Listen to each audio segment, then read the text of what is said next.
हुकूमत की जानिब से एक और अहम और दिलचस्प फैसला जो है वो अब सामने आया है, जिसके तहत 2000 मेगावाट बिजली को बिटकॉइन माइनिंग के लिए मुख्तस किया जाएगा। ये कदम इस वक्त उठाया जा रहा है जब पाकिस्तान में बिजली की पैदावार 46,000 मेगावाट तक पहुंच चुकी है, जो मुल्क की मौजूदा तलब से कई गुना ज़्यादा है। गर्मियों में बिजली की तलब 26,000 मेगावाट जबकि सर्दियों में सिर्फ 10,000 मेगावाट तक रह जाती है, जिसका मतलब ये है कि हज़ारों मेगावाट बिजली सालाना ज़ाया हो जाती है। क्या वाकई में वो बिजली हमारे पास होती भी है? मेरा तो सबसे पहला सवाल ही है। खैर, इस इजाफी बिजली के बारे में कहा जा रहा है कि इसको बिटकॉइन जैसी डिजिटल करेंसियों की माइनिंग में इस्तेमाल करके पाकिस्तान न सिर्फ अपनी डिजिटल मईशत को फ़रोग दे सकता है बल्कि दुनिया में क्रिप्टो इंडस्ट्री का उभरता हुआ खिलाड़ी भी बन सकता है।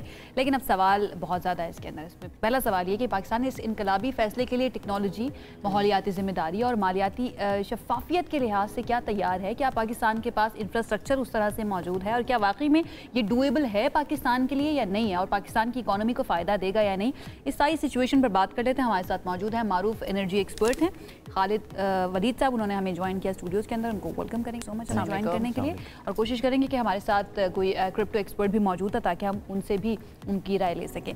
खालिद साहब, सबसे पहले कहा जा रहा है राइट नाउ पाकिस्तान के अंदर 46,000 मेगावाट जो है कैपेसिटी है, इसमें से नेशनल ग्रिड में कितनी पहुँचती है?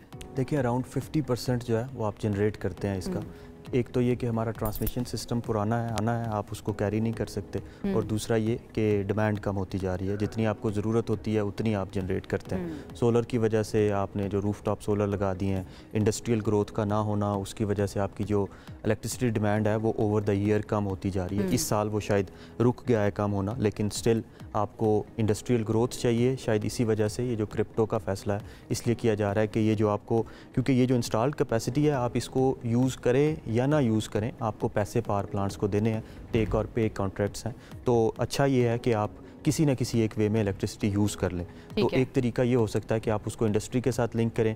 क्रिप्टो चूँकि एक बड़ा एनर्जी इंटेंसिव सेक्टर है, आपको हज़ारों मेगावाट्स की इलेक्ट्रिसिटी चाहिए। फॉर एग्ज़ाम्पल चाइना के पास एक 50,000 रिग का एक सिस्टम है।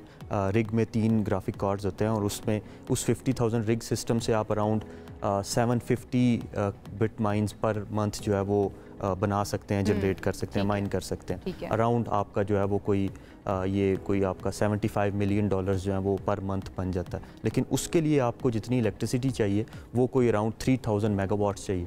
तो पाकिस्तान ने अगर 2000 मेगावाट्स कर दिया तो वो एक अच्छा कदम इसलिए होगा कि आपका इलेक्ट्रिसिटी सेक्टर जो है वो यूटिलाइज हो। हमारा सिस्टम इतना है ये लोड को बर्दाश्त करने इसके लिए हमें ये करना होगा कि पावर प्लांट्स के पास आपको वो बिटकॉइन माइनिंग जो सिस्टम्स हैं वो लगाने होंगे ताकि आपको ट्रांसमिशन कॉस्ट जो है वो ना पड़े। अगर 2000 मेगावाट कंज्यूम होती है बिजली एक बिटकॉइन को माइन करने के लिए, इसको हम अगर कन्वर्ट करते हैं पैसों के अंदर या लेट्स से डॉलर के अंदर, तो क्या उसकी कीमत और जो एक्चुअल बिटकॉइन की कीमत है वो दोनों बराबर होगी? कहीं ऐसा ना हो ना कि वहाँ पर हमने बिटकॉइन को गेन करने के लिए, माइन करने के लिए उससे ज़्यादा कीमत पर हम जो है ना कंज्यूम कर दें अपनी बिजली? नहीं, देखिए बड़ा डिफरेंस है कॉस्ट एंड बेनिफिट एनालिसिस में। अगर आप सक्सेसफुली माइन कर लेते हैं 50,000 रिग के सिस्टम से, तो अराउंड आपका 50 to 70 टाइम्स मोर आपको रिटर्न्स मिल सकता है बिटकॉइन से। बट प्रॉब्लम ये है कि bitcoin is a speculative business.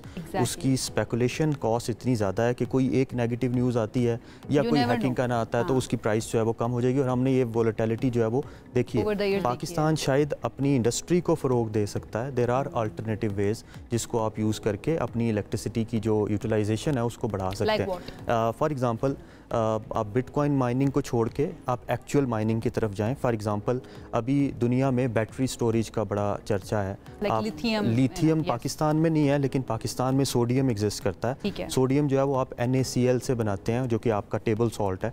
और खेवड़ा में आपके पास दुनिया की सेकंड लार्जेस्ट नमक की कान है। तो आप उसको जो है यूटिलाइज़ करते हुए सोडियम लें और सोडियम से सोडियम आयन बैटरी बनाएं। Sodium ion battery electric vehicles में तो यूज़ नहीं होती, लेकिन वो ग्रिड स्टोरेज में ज़रूर यूज़ होती है।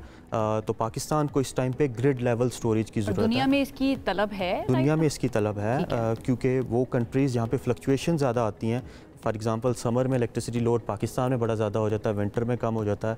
यूरोपियन कंट्रीज़ में विंटर में बढ़ जाता है, समर में कम हो जाता है। रशिया में अगर आप देखें समर में कम हो जाता है, विंटर में बढ़ जाता है। तो वहाँ पे ग्रिड लेवल स्टोरेज बड़ा जो है वो एक इकोनॉमिकली फीजिबल चीज़ है। तो हमें थोड़ा सा कॉस्ट एंड बेनिफिट देखना है, अपनी इकोनॉमी को देखना है कि हमारा स्ट्रक्चर कैसा है, क्या हमारा लेबर इस काबिल होगा कि हम उनको स्किल प्रोवाइड कर सकें जो बिट माइन कर सकें। एम्प्लॉयमेंट भी जनरेट होगी, उसमें एम्प्लॉयमेंट भी जनरेट होगी, और साथ में फिर आपको बिट माइनिंग के लिए, बिटकॉइन माइनिंग के लिए आपको ग्राफिक कार्ड्स चाहिए, आपको कंप्यूटर सिस्टम्स चाहिए, इलेक्ट्रिसिटी चाहिए, लेकिन आपको उसको कूलिंग का सिस्टम भी जो है वो डिवाइस करना है, उसकी सिक्योरिटी को भी देखना है। पहले इसको लीगलाइज भी करना है। उसी तरफ मैं आ रहा था कि उसकी सर्टिफिकेशन, लीगल स्टेटस, FATF का भी कुछ मसला है उसमें। तो इन चीज़ों को देखते हुए, लेकिन इनोवेटिव आइडिया है, मुझे खुशी इस बात पे है कि हम पहली दफ़ा out of the box planning की तरफ जा रहे हैं, ताकि आप इलेक्ट्रिसिटी इधर माइनिंग में सब्सिडी दे रही है, तो फिर आम लोगों पे कोई इफेक्ट आएगा इसका?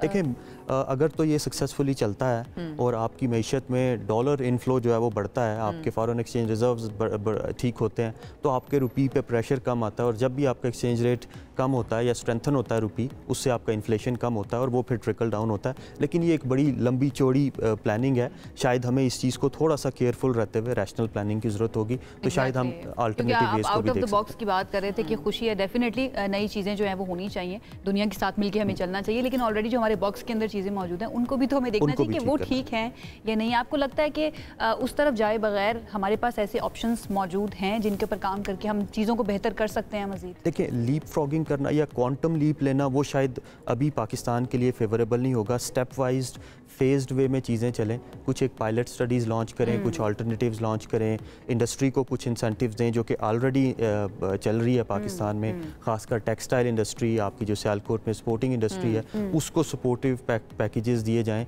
उन इंडस्ट्रीज़ को जो अपनी एक्सपोर्ट बढ़ाती जा रही हैं, उनके लिए पर यूनिट एक्सपोर्ट बढ़ने से इलेक्ट्रिसिटी का रेट कम होना चाहिए, ताकि आप जो है वो इंसेंटिवाइज करें। एक्सपोर्ट्स अगर आप बढ़ा लेंगे तो ऑलरेडी आपके रिजर्व्स हैं वो ज़्यादा हो जाएंगे। लेकिन अगेन कीपिंग इन माइंड के पाकिस्तान की यूथ बल्ज है, 70% 60% यूथ है, तो पाकिस्तान को इस तरह के इनोवेटिव मेयर्स में ज़रूर जाना चाहिए, इन्वेस्ट करना चाहिए, लेकिन अगेन एक कॉशनरी अप्रोच जो है वो रख के और लॉन्ग टर्म प्लानिंग। हमें इस वक्त ज्वाइन किया क्रिप्टो एक्सपर्ट है मोहम्मद हारून, उन्हें भी शामिल गुफ्तगू कर लेते हैं। हारून, बहुत वेलकम करेंगे शो में आपको। अब सबसे पहले तो ये बताएं कि पाकिस्तान जैसे मुल्क में बिटकॉइनिंग की माइनिंग में कदम रखना, आप पहले तो इस इनिशिएटिव को, गवर्नमेंट के इनिशिएटिव को किस तरह से देख रहे हो? अच्छा, पहली बात तो ये कि जो इसमें इनकी तरफ से जो फैसला आया था 2000 मेगावाट के लिए, अगर तो हमें ये इजाफी बिजली है हमारे पास और हम इसको यूटिलाइज करना चाहें बिटकॉइन माइनिंग में, तो ज़रूर करनी चाहिए।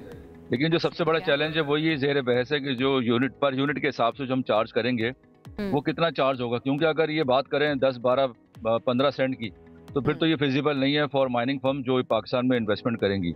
तो मेरे ख्याल से तो पाकिस्तान को ये एक बहुत अच्छा इनिशिएटिव है, और ये जो पाकिस्तान क्रिप्टो काउंसिल का जो क़याम अमल में आया उसकी वजह यही है कि बिटकॉइन माइनिंग ट्रेडर के ऊपर जो ये टैक्सेशन है, इसके अलावा जो ब्लॉकचेन कंपनीज पाकिस्तान में आएंगी उनके लिए जो है ये एक काबिल, आप कह सकते हैं कि फखर काम होने जा रहा है। ठीक है। अच्छा हारून, ये बताइएगा कि बिटकॉइन माइनिंग की जब हम बात करते हैं तो क्या ये एक सिंपल प्रोसीजर है और कोई भी गवर्नमेंट या कोई भी शख्स जो है इसको करवा सकता है, या फिर इसके लिए आपको एक्सपर्ट्स को हायर करना पड़ेगा दूसरे मुल्कों से? और अगर एक्सपर्ट हायर करने पड़ेंगे तो क्या पाकिस्तान के अंदर एक्सपर्ट्स मौजूद हैं इसके, हारून?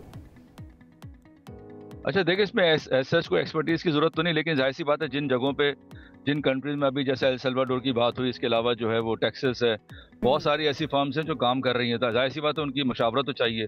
फिर दूसरा, जो फर्म आएंगी यहाँ, माइनिंग फर्म आएंगी, जब अपने यहाँ पे सेटअप लगाएंगे तो उनके पास खुद अपनी एक्सपर्टीज़ है। हमने सिर्फ उनको बिजली प्रोवाइड करनी है, जो हमारा एक रेट उनके साथ तय होगा, जगह हमारी होगी, इसके अलावा एनवायरनमेंट उनको मिल जाएगा। तो ये देखना है कि जो फर्म्स आएंगे वो कहाँ से आएंगी और वो कितना फंड अपने साथ लेकर आएंगे। कम अज़ कम भी 600-700 मिलियन डॉलर की आपको पता है इन्वेस्टमेंट चाहिए इस काम के लिए। राइट, ठीक है। बहुत शुक्रिया हारून साहब हमें ज्वाइन करने के लिए, खालिद साहब हमें ज्वाइन करने के, बड़े अच्छे तरीके से आपने एक्सप्लेन किया सारी सिचुएशन को। उम्मीद हमारी ये है कि भाई जो भी फैसला किया जाए ना वो पाकिस्तान के हक में और पाकिस्तान की इकोनॉमी के लिए बेहतर हो, उल्टा हमारे सर के ऊपर जो है ना वो बैकफायर ना कर जाए।